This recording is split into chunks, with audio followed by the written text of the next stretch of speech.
ऐसा क्या बाहर क्या करते हो सब? वो खड़े रहते हो बस? अच्छा, क्लास से बाहर जाकर थोड़ा सुकून मिलता है कि यार निकलो बाहर ये जेल से हैं। चलो जी, मैंने कल ये सवाल दिया था करने के लिए, ठीक है, तो बच्चे आ गए तो हम शुरू कर देते हैं। मैंने सवाल दिया था कल घर से करने के लिए, ये हो गया था तुम लोगों से। देखो, अगर इस तरह के सवाल तुम लोगों से हो रहे हैं ना, इसका मतलब है तुम एग्जाम के लिए भरपूर तरीके से तैयार हो। इस लेवल का सवाल अगर तुमसे हो रहा है, ठीक है ना, तुम एग्जाम के लिए भरपूर तरीके से तैयार हो। ये दिमाग में रखना, ये मुश्किल सवाल था, ठीक ठाक मुश्किल सवाल था। अब तक जितने पास पेपर के सवाल आए वो उससे नीचे ही है, और कल तुमने पास पेपर का सबसे मुश्किल सवाल देख लिया जो रिवर्सल का आया था, वो भी तुमसे हैंडल हो गया ऐसा। तो आज ये हमारा आखिरी सवाल है, हम इसके बाद मूव करेंगे एक नए टॉपिक के ऊपर और इंशाल्लाह फिर उसको देखेंगे। अच्छा देखो, चाहे मैं तुम्हें सारे पास पेपर्स कराऊं या ना कराऊं, दादा तो यही होता है कि टीचर सारे पास पेपर्स करा दे, लेकिन आपने अपने तौर पे पिछले 2017 से 2023 तक के पास पेपर जरूर देखने। ठीक है जी, 17-18 से क्यों पास पेपर्स देख रहे हैं? 17-18 से भी अच्छे खासे पास पेपर्स ऐसे होंगे, हर पेपर में 3 सवाल ऐसे होंगे जो तुम्हारे कोर्स में नहीं है, क्योंकि IFRS 15 तुम्हारे कोर्स से निकाल दिया उसने, ठीक है, अब नहीं है तुम्हारे कोर्स के अंदर। ठीक है जी, इसी तरह 2-3 और छोटे स्टैंडर्ड्स हैं जो पहले थे और अब आपके कोर्स में नहीं है। पार्टनरशिप के सवाल होंगे, वो इग्नोर कर देना, वो हमारे कोर्स का पार्ट नहीं है। सिंगल एंट्री के सवाल होंगे, वो इग्नोर कर देना, वो हमारे कोर्स का पार्ट नहीं है, ठीक है ना। लेकिन हर पेपर में तुम्हें 4-5 सवाल ऐसे मिल जाएंगे जो करने वाले होंगे, यानी उन टॉपिक से रिलेटेड होंगे जो करंट कोर्स में, ठीक है। 2017 के बाद से सारे पास पेपर्स इसलिए करने हैं,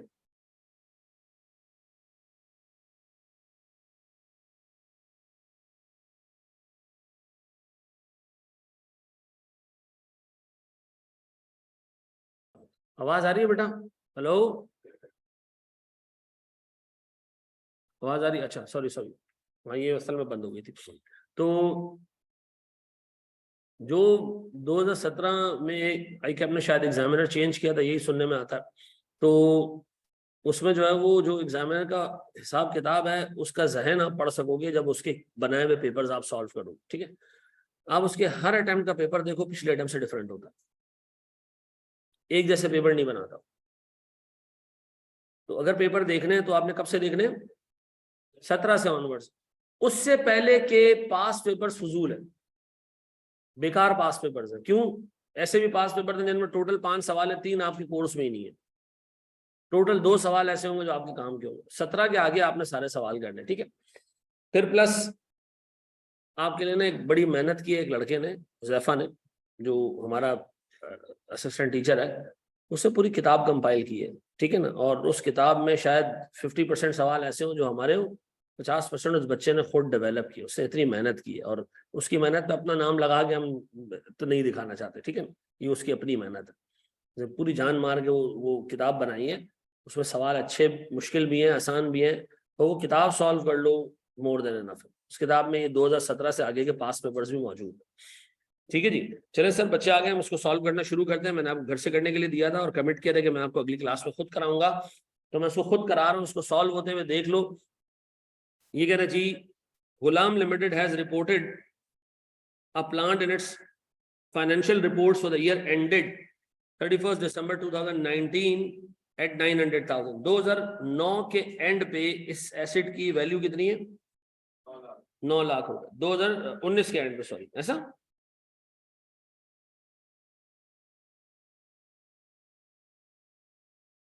फिर वो कह रहा है जी the asset has a remaining life of 6 years. ये कब, 6 साल कब है?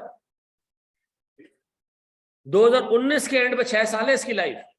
फिर वो कह रहे जी the company has been informed by one of its planning managers on 31 December 2020, एक साल बाद चेक किया गया कि इसमें इंपेयरमेंट आ सकती है। तो पहले तो एक काम करो, उसको जरा डेप्रिशिएट कर लो। डेप्रिशिएट कैसे करूंगा सर मैं? 9 लाख का एसेट है, 6 साल की लाइफ है, 1 साल का डेप्रिसिएशन कितना आता है? 1.5 लाख। तो इसका मतलब है सर मेरे पास 9 लाख माइनस, इसका मतलब है sir carrying amount at 31 December 2020 is ₹7.5 lakh. पक्का? इसमें किसी को कोई कंफ्यूजन, पंचायत, पसूड़ी, पंगा, प्रॉब्लम, नथिंग? चलो जी, फिर आगे बढ़ो। ये कह रहे जी expected sales from the sale of inventory.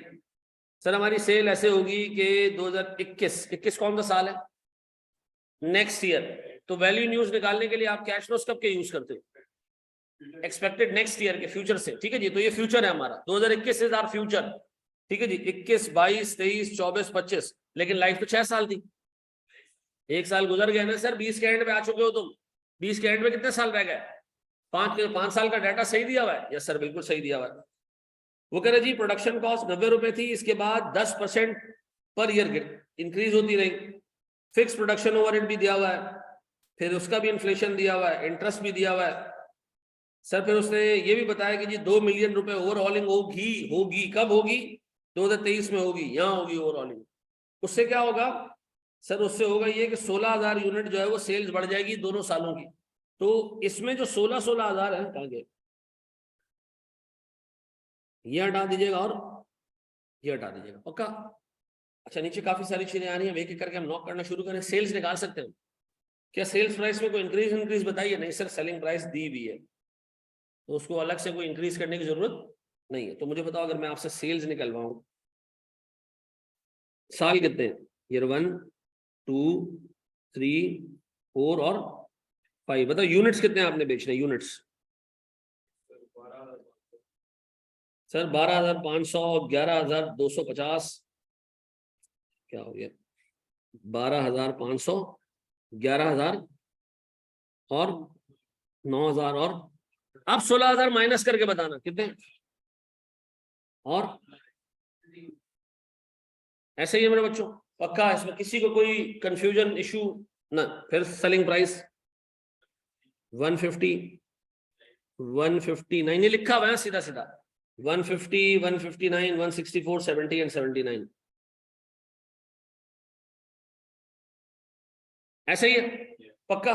Variable cost पता है कितनी है, 90 तो पहले साल की है ना, इसके बाद वो कह रहा है 10% इंक्रीज हो रहा है, तो 90 को 1.1 से मल्टीप्लाई करो, 99, फिर 1.1 से मल्टीप्लाई करो, 109। अच्छा इसको राउंड ऑफ ही रखो, आप एग्जाम में भी इसको भले राउंडेड ऑफ रख सकते हो जी। फिर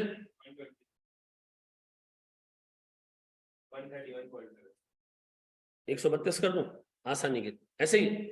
अच्छा अब मेरे बच्चों मुझे एक चीज ये बताओ, मैं अलग से सेल्स निकालूं फिर मैं अलग से वेरिएबल कॉस्ट निकालूं, इससे बेहतर नहीं है कि मैं कंट्रीब्यूशन मार्जिन ले लूं।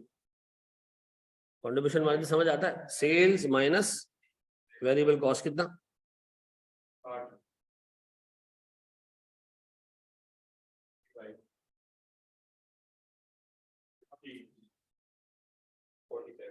और ऐसे ही है मेरे बच्चों, पक्का। ये भी मैं वर्किंग कर रहा हूं और कुछ नहीं कर रहा, ठीक है। अब बताओ हमारी फिक्स कॉस्ट जो पहले साल की है वो कितनी है, कहाँ गई जी, दी हुई है 485, पॉइंट नंबर 3, पॉइंट नंबर 3 में कह रहे जी एनुअल फिक्स कॉस्ट 485 है। अच्छा मैं अज्यूम कर लेता हूँ ये पहले साल की 485, ठीक है, ठीक है जी। वैसे 485 पहले साल की नहीं होनी चाहिए, 2020 की होनी चाहिए, इसको इन्फ्लेट करने में 485 में डेप्रिसिएशन शामिल है। एनुअल डेप्रिसिएशन कितना है, 150, क्या करूं इसमें से माइनस कर दें। अब बताओ काम की कॉस्ट कितनी रह गई, 3,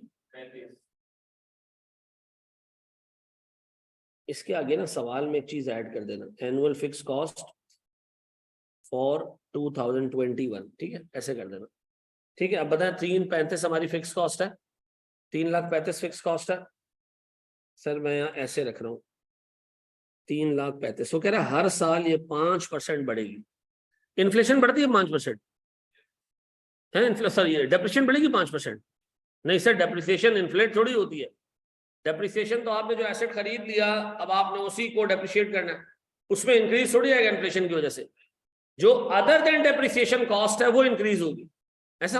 अब बताओ ये 335 अदर देन डेप्रिसिएशन है, ये इंक्रीज होगा इन्फ्लेशन की वजह से, कितना इन्फ्लेशन है सर इसका, तो बताओ हर साल इसको 5% बढ़ा के भी दे दो, 351। अच्छा ये कैसे निकला सर, 3,35,000 इंटू 1.05, अब इसको 1.05 करो, 33, फिर इसको 1.05 करो, 387, फिर इसको 1.05 करो,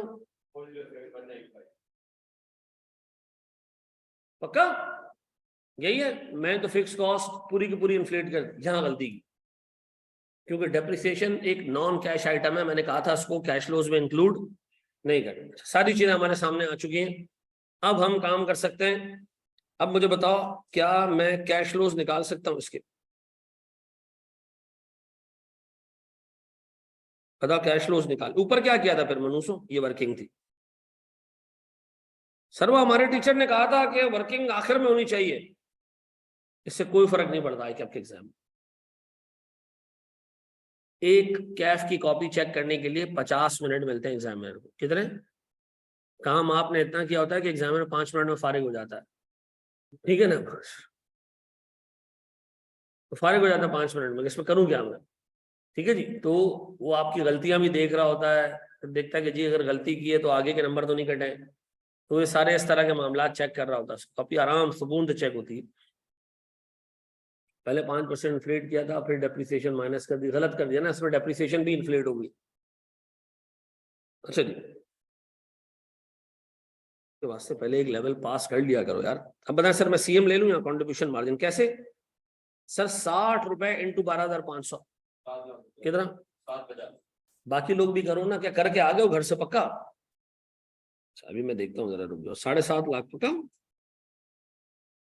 फिर 60 इंटू 11,250, 6 लाख पक्का?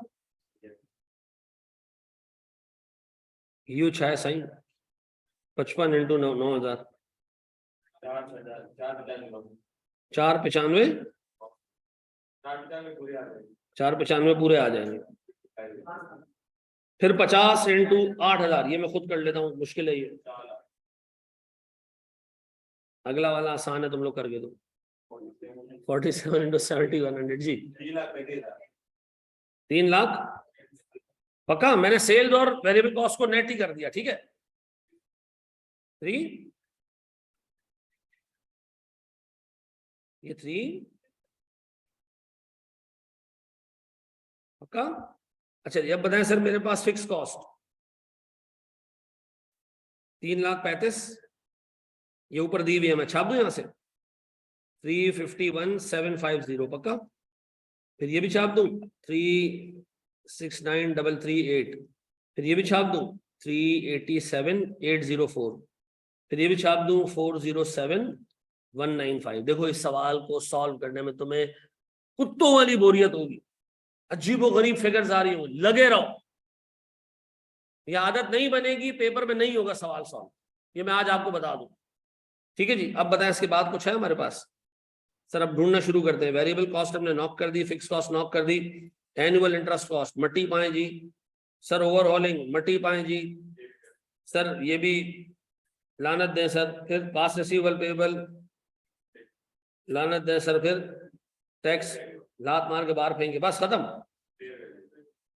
अब बताएं सर, एंड पे कोई वैल्यू है कि इसकी एंड पे क्या वैल्यू होगी? नहीं सर, कुछ भी नहीं, रेजल्ट वैल्यू नहीं दी हुई है। फिर अब बताएं सर, अगर मैं इनको नेट करके प्रेजेंट वैल्यू निकाल दूं, देखो कितना आ रहा है नेट करके। कोई मसला नहीं है अली हसन, कोई इशू वाली बात नहीं, बिल्कुल सही किया तुमने। कितना आ रही? 4,15,000। फिर 3,23,250, ठीक है। फिर 5, ठीक है। फिर 13,796, फिर ये माइनस आ रहा है 7,186।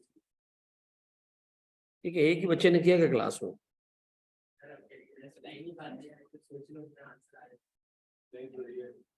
तो अगर तुम्हें कैलकुलेटर चलाने में भी 15 मिनट सोचना है तो फिर ये वाली मोटर तो 30 नंबर तुम पेपर में करके आओगे। अच्छा, वैसे ये कैलकुलेटर भी चला रहे हो तो मैंने तो घर से करने के लिए दिया था। हैं? चलो खैर, कोई मसला नहीं, मजाक कर रहा हूँ यार। 10% का रेट ऐसे डिस्काउंट कर लो है। क्या रहा जी? ये टोटल ही बता दे यार, इससे अच्छी और क्या बात होगी? 7 लाख ये और मैं सॉल्व कर रहे हैं क्लास में, तुम लोग खाली देखते रहो। हैं मनुष्य ने घर से करने के लिए दिया था, मैंने किया ये पक्का। कितने लोगों ने किया है? जो झूठ बोलेगा ये पेपर रुक जाएगा FAR1 का उसका, है 5 लोगों ने किया है। तू कितनी दफा गलतियां करेगा भाई? हैं यार यकीन करो, मैं अपने स्कूल की टीचर्स को इतना इतना चे बनाता था, और आज जब मेरे सामने मेरा बच्चा मेरे साथ ये काम कर रहा होता है ना, तो मुझे लगता है मकाफात अमल है। ठीक है ना? वो कॉपी भूल गया घर पे, और सारा काम किया हुआ है। एक दफा हमारे टीचर ने कहा जा घर कॉपी ले गया, जा घर कॉपी ले गया। मैं घर आ गया, बैठ के होमवर्क किया, फिर लेके गया। ठीक है ना? 2-2.5 घंटे घर में बैठा रहा। स्कूल खत्म होने वाला था, मैं पहुंचा, मैंने कहा ट्रैफिक था। और उसके बाद मैंने वो जूते खाए ना, लेकिन मसला ये तुम लोग जूते मार नहीं सकता मैं यार। इतना छोड़ो कि अब देखो बच्चे ने बिल्कुल सीधा का नहीं किया था, सब नहीं किया, सारा किया था, बस यही वाला नहीं किया। जब चोर पकड़ा जाता है ना, उसको पहला जूता मारो ना, वो पता क्या कहता है? पहली चोरी थी मेरी, ये मेरी पहली चोरी थी। हज़रत उमर के टाइम पे एक बंदा गुनाह करते हुए पकड़ा गया। हज़रत उमर ने कहा यार इसको 100 कोड़े लगाओ। उसने कहा मैंने पहली दफा किया। उसने कहा हो ही नहीं सकता, पहली दफा में अल्लाह छुपा देता है आपके ऐब। आप जलील होते हो कुछ टाइम बाद जाएंगे, तो पहला होमवर्क नहीं किया ना, फंसेगा नहीं। तो यार होमवर्क नहीं करोगे तो फिर क्या हिसाब किताब बने। और एक दफा अटेम्प्ट भी दे चुका है यार तू। रोजा लगा था कहाँ पर? रोजा लगा भी किसको? तो चंद्र प्रकाश को। के बंदो यार, यार अच्छा, तो 7.5 लाख रुपए की कैरिंग अमाउंट है। अच्छा जी, है चंदन? अच्छा जी सर, मेरे पास कैरिंग अमाउंट है इतनी। सर मेरे पास वैल्यू इन यूज 7,04,312। फिर सर मेरे पास fair value less cost to sell दिया हुआ है कुछ? कितना जी? सर मेरे पास इधर गया, फेयर वैल्यू जी 8 लाख है, और 1,40,000 की जो है वो कॉस्ट टू सेल है।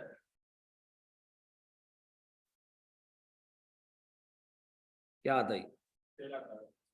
6,60,000 पक्का?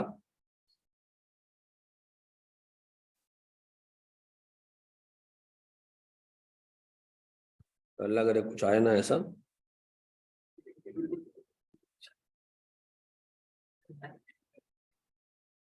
एक्सेल कोड से है?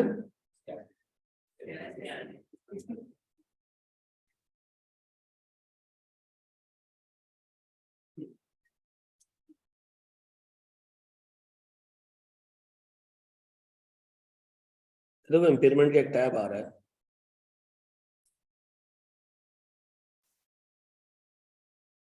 इम्पेयरमेंट का टैब है ये रहा। नहीं आई 36 है ना? नहीं ये नहीं। बिस्मिल्लाह सर, क्वेश्चन नंबर 15 हमारे सामने है, और ये क्वेश्चन कह रहे जनाब at the end of impairment का कोई टैब नजर आ रहा है तुम लोग उधर? नहीं आई 36 नहीं ना, ये पुराने है। ये रहा ना, ये रहा ये है पूरे स्टैंडर्ड की समरी। ठीक है, और ये जो मैंने अभी आपको क्वेश्चन दिया था ना, आपने एक एसेट को यूज करके जितने कैश फ्लो जनरेट करने सबकी प्रेजेंट वैल्यू, एक एसेट को यूज करके क्या जनरेट होता है, कैसे कैश कैसे जनरेट होगा, सेल्स आएगी, कॉस्ट आएगी। ठीक है जी, ये सारे आपने नेट करने, और जो नेट इनफ्लो बचेगा आपने उसकी प्रेजेंट वैल्यू निकालनी है। ये मैंने आपको अभी जितने ये कुछ सवाल दूंगा ना, तो इसकी वीडियो मैं आपको दे दूंगा। हर रोज अब आपको एक सवाल ग्रुप पे मिला करेगा, हर अल्टरनेटिव डे पे या रोज।